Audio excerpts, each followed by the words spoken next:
प्रिय दर्शकों नमस्कार। आइए सुनते हैं आज के मुख्य समाचार। वित्त वर्ष 2021-22 में सेल राउरकेला इस्पात संयंत्र द्वारा लगातार एक के बाद एक रिकॉर्ड दर्ज।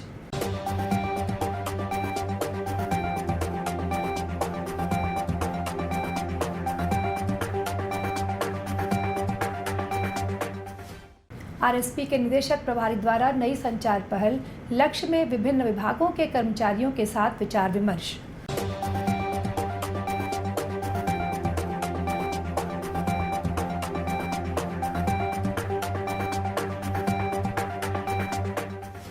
सेल आरएसपी और ट्राइफेड द्वारा संयुक्त रूप से आयोजित आदि महोत्सव 2022 में पाइका, कर्मा और सरहुल नृत्य से दर्शक मंत्रमुग्ध।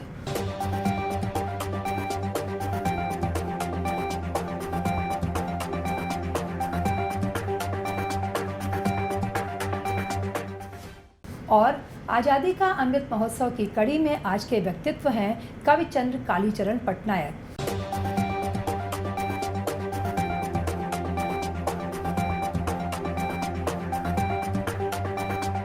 अब समाचार विस्तार से। सेल राउरकेला इस्पात संयंत्र आरएसपी द्वारा वित्तीय वर्ष 2021-22 में उत्पादन और उत्पादकता से लेकर तकनीकी आर्थिक मापदंड एवं परियोजनाओं तक के प्रयासों के विभिन्न क्षेत्रों में कई रिकॉर्ड और बेंचमार्क स्थापित किए गए। वार्षिक व्यापार योजना एबीपी के लक्ष्यों को पहली बार कई क्षेत्रों में हासिल किया गया, जबकि कई पुरानी मिलों ने भी स्थापना के बाद से अपना सर्वश्रेष्ठ प्रदर्शन दर्ज किया। ब्लास्ट फर्नेस से हॉट मेटल का उत्पादन 43,37,016 टन के अब तक के उच्चतम स्तर को छू गया, जो कि वर्ष 2018-19 में दर्ज 38,36,421 के पिछले सर्वश्रेष्ठ से 13% अधिक है। इसी तरह कुल क्रूड स्टील का उत्पादन 39,87,259 टन के अपने अब तक के सर्वश्रेष्ठ आंकड़े को पार करने में सक्षम रहा, जो कि 2018-19 में दर्ज किए गए पिछले सर्वश्रेष्ठ 36,59,597 टन से 8.6% की वृद्धि है। यही प्रवृत्ति एक अन्य प्रमुख मापदंड यानी कि विक्रय योग्य स्टील में भी देखने को मिला, जो 2018-19 में हासिल किए गए 33,34,851 टन के पिछले रिकॉर्ड की तुलना में 2021-22 में 36,66,261 टन रहा। विक्रय योग्य स्टील के प्रेषण में भी पिछले वित्तीय वर्ष की तुलना में 10.9% की वृद्धि के साथ 36,39,669 टन का नया सर्वकालिक उच्च स्तर देखा गया। 33,56,051 टन का पिछला सबसे अच्छा प्रेषण 2019 में हासिल किया गया था। 519.5 के बराबर ओवन पुशिंग के साथ कोक ओवन ने 2019-20 में हासिल किए गए 479.3 के अपने पहले के सर्वश्रेष्ठ आंकड़े में सुधार करते हुए अपने नए सर्वश्रेष्ठ आंकड़े देखे। अधिकांश इकाइयों ने पिछले वित्तीय वर्ष के लिए अपने एपीपी लक्ष्यों को प्राप्त किया। HSM 1 से विक्रय के लिए संचयी HR कॉइल 13,26,788 टन था, जो कि 2021-22 के लिए एपीपी लक्ष्य का 168.6% था। इसी तरह न्यू प्लेट मिल और प्लेट मिल ने 9,30,036 टन और 5,47,164 टन का उत्पादन करके अपने एपीपी लक्ष्य का क्रमशः 101.1% और 105.2% हासिल किया। सिंटरिंग प्लांटों ने मिलकर 70,08,534 टन सेंटर्स का उत्पादन किया और अपने एपीपी लक्ष्यों का 103.1% हासिल किया। इस अद्वितीय प्रदर्शन के लिए आरएसपी कर्मी समूह को बधाई देते हुए निदेशक प्रभारी श्री अतनु भौमिक ने कहा, उत्कृष्ट प्रदर्शन आरएसपी कर्मी समूह के संकल्प और समुत्थानशीलता को दर्शाता है। आइए इस गति को बनाए रखते हुए नए बेंचमार्क गढ़ें और आरएसपी का परचम लहराते रहें।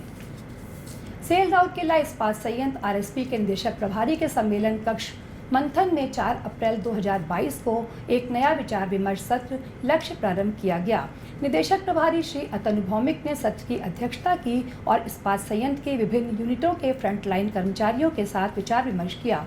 इस सत्र में कार्यपालक निदेशक खान श्री ए के कुंडू, कार्यपालक निदेशक वर्क श्री SR सूर्यवंशी, कार्यपालक निदेशक कार्मिक एवं प्रशासन श्री PK शतपति, मुख्य महाप्रबंधक प्रभारी सामग्री प्रबंधन एवं विपणन श्री CR महापात्र, मुख्य महाप्रबंधक प्रभारी वित्त एवं लेखा श्री A.K. बेहुरिया भी उपस्थित थे। सभा को संबोधित करते हुए श्री अतनु भौमिक ने कर्मचारियों को पिछले वित्तीय वर्ष में उनके विशिष्ट निष्पादन के लिए बधाई दी। उन्होंने कर्मचारियों से इस शानदार निष्पादन को जारी रखने और वर्ष 2022-23 के लिए वार्षिक व्यापार योजना यानी ABP लक्ष्य को और अधिक उत्साह के साथ पूरा करने का आग्रह किया।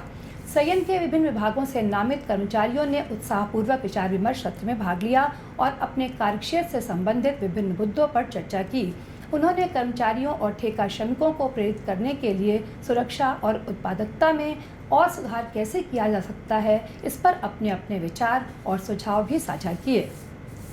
सेक्टर 5 के प्रदर्शनी मैदान में 2 अप्रैल 2022 को आयोजित आदि महोत्सव 2022 के चौथे दिन की शाम सुंदरगढ़ जिले के नृत्य मंडली द्वारा पाइका, कर्मा और सरहुल नृत्य की जीवंत प्रस्तुत से पूरा माहौल आनंदमय हो गया था।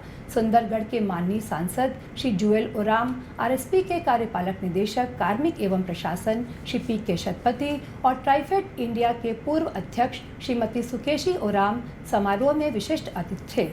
इस अवसर पर बोलते हुए श्री जुएल ओराम ने राउरकेला में बड़े पैमाने पर इस तरह के कार्यक्रम आयोजित करने के लिए आयोजकों की प्रशंसा की। उन्होंने कहा, इस तरह के आयोजनों से न केवल आदिवासी आबादी की संस्कृति और पहचान को बनाए रखने में मदद मिलेगी, बल्कि उनके उत्पादों के प्रचार और विपणन में भी मदद मिलेगी। श्री P.K. शतपथी ने पार्श्वांचल जनजाति आबादी के जीवन की गुणवत्ता को बढ़ाने के लिए RSP द्वारा उठाए जा रहे विभिन्न CSR पहलों पर प्रकाश डाला।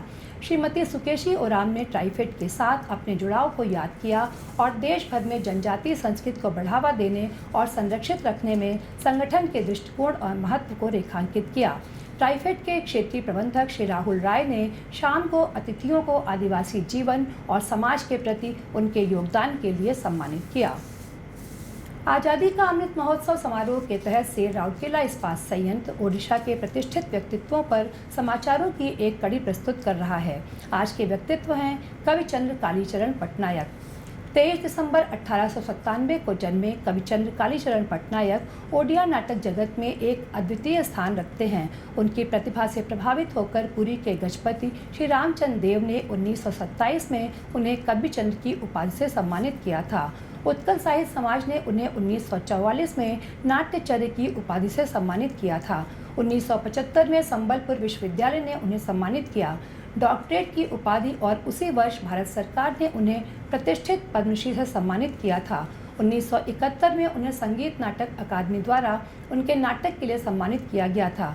1977 में केंद्र साहित्य अकादमी ने उन्हें उनकी आत्मकथा कुंभरचका के लिए सम्मानित किया था। उनके मधुर नाटक लीला नाटक में शामिल हैं कलंक वंजना, दरिद्रा वंजना, मिलन माधुरी, श्री राधा, बंसारीरा बिल्पा, बन बिहार, कौतुका चिंतामणि, विद्यावली, किशोर चंद्रानंद चंपू, गीता गोविंद, प्रीति सुधाकर मानिनी और अखिरा देखा। 14 जुलाई 1978 को कविचंद्र कालीचरण पटनायक का निधन हो गया। इसी के साथ आज के हिंदी समाचार यहीं समाप्त होते हैं। नमस्कार।